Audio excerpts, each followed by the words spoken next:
Now we start with the second part.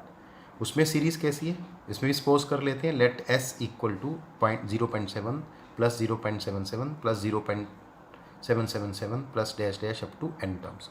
तो ये एक सीरीज़ है जिसकी एन टर्म का सम हमने एस सपोज कर लिया।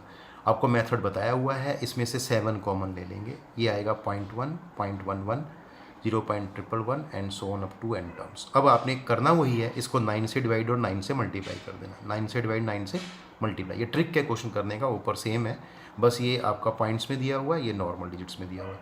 तो यहाँ पे क्या होगा, 9 से मल्टीप्लाई करने पे 0.9, 0.99 plus 0.999 and so on up to n terms बनेगा। अब आपने क्या करना है, ये 7/9 ही रहेगा, इसको आपने 9/10 लिख देना है, इसको 99/100 और इसमें 999/1000 and so on up to n terms. तो डेसिमल यहाँ से हटा देना आपको, तो 9/10, तो इसको रैशनल फॉर्म में आप लिख लेंगे इस तरह से। ठीक है जी। नाउ 7/9, अब जो मेरे पास आया था 9/10, अब 9/10 को क्या लिख सकते हैं, 1 माइनस 1/10, और उसके बाद क्या आया था 99/100, 99/100 को क्या लिख सकते हैं, 1 माइनस 1/10 स्क्वेयर, और 999/1000 को क्या लिख सकते हैं, 1 minus 1/10 cube plus up to n terms. तो देखो मैंने फिर से एक फिक्स्ड पार्ट कर दिया इसमें कि एक जैसे दिखाई दे रहे हैं सारे, देखो difference of two term, difference of two term, difference of two terms, तो ये वैल्यू वही आएगी। तो इस तरह से स्प्लिट कर देंगे इसको इस फॉर्म में। अब इसमें क्या होगा, देयर विल बी 2 सीरीज़, एक 1 की सीरीज़ बनेगी अप टू एन टर्म्स, और एक 1/10, 1/10 स्क्वेयर, 1/10 क्यूब की सीरीज़ बनेगी। तो ये 7/9 हो गया, ये 1 + 1 + 1 अप टू एन टर्म्स आएगा, इसमें से माइनस कॉमन आ गया, और यहाँ से टर्म बनेगी 1/10 plus 1/10 square plus 1/10 cube plus dash dash up to n terms. तो ये भी जीपी है, ए इसमें 1/10 है और आर इसमें 1/10 है, तो ये फ्रैक्शन फॉर्म में है। तो 1 को n बार ऐड करेंगे तो n आ गया, माइनस फॉर्मूला आपको पता है जीपी का, वो हमने यहाँ पे यूज़ कर दिया, 1/10, a की वैल्यू 1/10 है, या 1 माइनस आर, आर कितना है यहाँ पे 1/10 raise to power n over 1 minus r. ठीक है, तो यहाँ जो मैंने फार्मूला यूज़ किया है मैं आपको यहाँ दिखा देता हूँ। इसमें जो मैंने फार्मूला यहाँ यूज़ किया वो है, बिकॉज इन जीपी इसमें जो एसएन होता है, इसके 2 फार्मूले बताए थे, कोई भी लगा सकते हैं, a into 1 minus r raise to power n over 1 minus r. तो इस फार्मूले का मैंने यहाँ पे यूज़ किया। तो इसकी वैल्यू सॉल्व करते हैं, चलिए 1/10, और ये सॉल्व करके क्या आ जाएगा 9/10, 10 से 10 कैंसिल हो जाएगा, 1 माइनस इसको लिख सकते हैं 10 रेज़ टू पावर n। आगे सॉल्व करते हैं 7/9 n माइनस ये 1/9 हो गया, 1 minus 1/10 raise to power n। इसके बाद हमने इसका भी एलसीएम ले लिया, 9 बाहर जाएगा 81 हो जाएगा, 7/81, और यहाँ से आएगा आपके पास 9n माइनस 1, ठीक है, और plus 1/10 raise to power n। और एक चीज़ बता दूँ, इसमें हमने देखा था डेसिमल क्या था 0.7, 0.77, 0.777, तो इसमें सिर्फ कोई भी क्वेश्चन आ जाए बस ये डिजिट चेंज करना आपको। जैसे मान लो 0.66 का क्वेश्चन आ जाता है तो ये पार्ट सारा सेम रहेगा, सिर्फ यहाँ आपको 6 कर देना। अगर 8 का आता है 0.8 प्लस 0.88 तो यहाँ 8 कर देना, इतना ही डिफरेंस इसके अंदर आएगा आपके पास। अब इसको भी आप चेक कर सकते हैं, इसको भी आप चेक कर सकते हैं, 1 पुट करने पे आपकी फर्स्ट टर्म बिल्कुल मैच करेगी इसके साथ। चलिए तो नेक्स्ट कॉन्सेप्ट स्टार्ट करते हैं, ज्योमेट्रिक मीन। जैसे अर्थमेटिक मीन किया था, बिल्कुल ऐसे ज्योमेट्रिक मीन होता है, थोड़ा सा आपको टाइम लगेगा समझने में, लेकिन ये करना तो पड़ेगा आपको। ज्योमेट्रिक मीन जीएम, इसको शॉर्ट फॉर्म में बोलते हैं जीएम। तो पहले यह है single geometric mean between 2 numbers. If a, b, c are in GP, then b is known as the single geometric mean between a and c। तो याद रखिए, अगर a, b, c जो है ये GP में नंबर दिए हुए हैं, तो जो मिडल वन नंबर होता है उसी को बोलते हैं single geometric mean between a and c। ये तो इसकी डेफिनेशन होगी। अब फार्मूला देखते हैं कैसे निकालते हैं। Formula for single geometric mean between 2 given numbers, अगर आपको 2 गिवन नंबर्स दिए हुए हैं उसकी ज्योमेट्रिक मीन निकालने का फार्मूला क्या होता है। तो लेट g, कैपिटल G, तो ज्योमेट्रिक मीन को हम कैपिटल G से डिनोट करते हैं। Let capital G be the geometric mean between 2 numbers a and b। Then अब ये डेफिनेशन क्या कहती है कि अगर G ज्योमेट्रिक मीन है तो G बीच में आएगा इन दोनों नंबर्स के a और b के, तो ये जो एक आपके पास सीक्वेंस बनेगी a g b की, वो GP बनेगी बाय डेफिनेशन ऑफ GP। तो यहाँ से आप देखेंगे अगर ये GP है तो यहाँ GP के अंदर आपको सिखाया गया था कि मिडिल टर्म का स्क्वायर किसके इक्वल होता है, फर्स्ट इंटू थर्ड। तो जी स्क्वायर किसके इक्वल हो जाएगा, ए by B.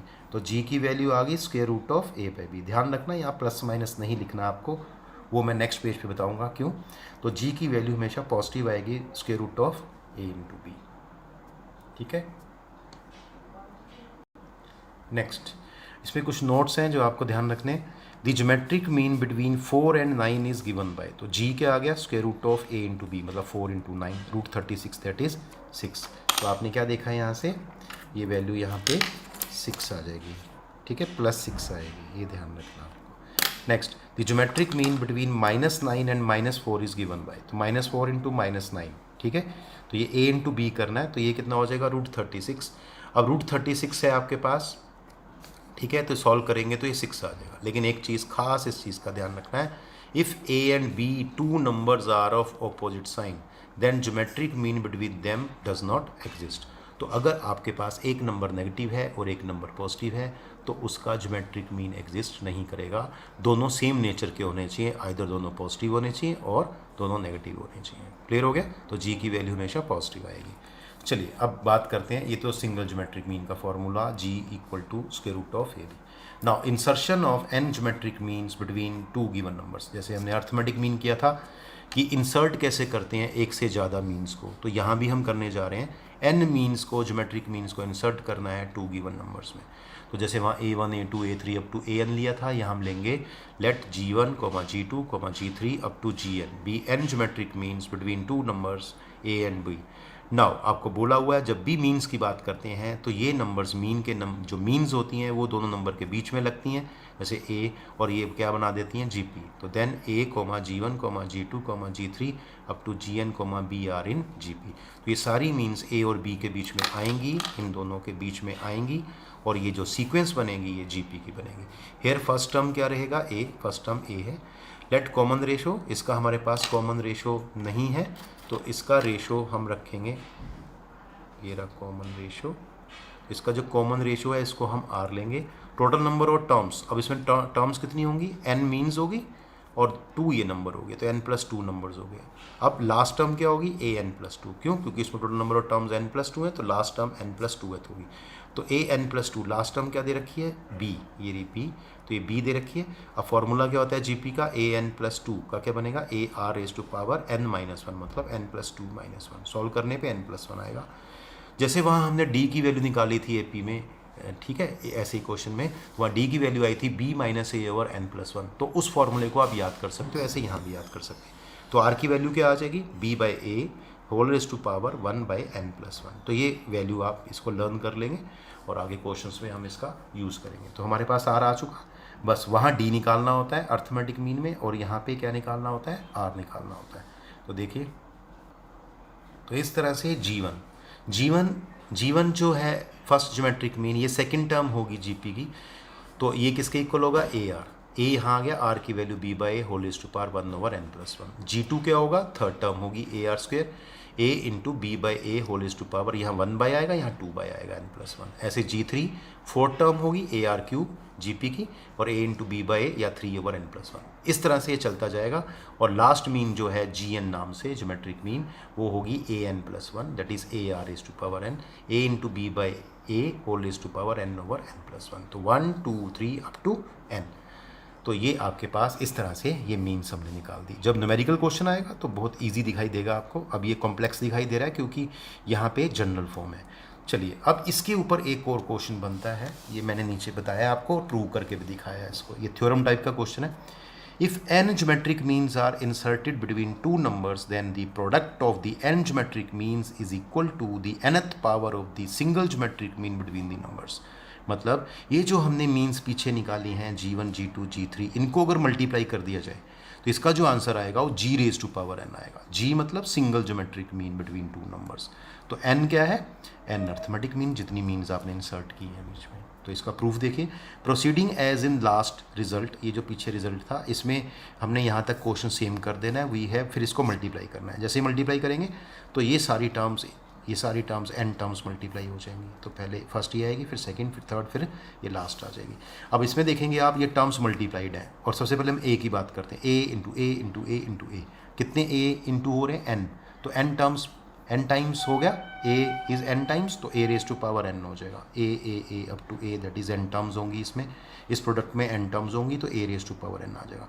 b by a raise to power है, यहाँ पे सारी टर्म्स मल्टीप्लाइड हैं तो पावर क्या हो जाएगी, ऐड हो जाएगी।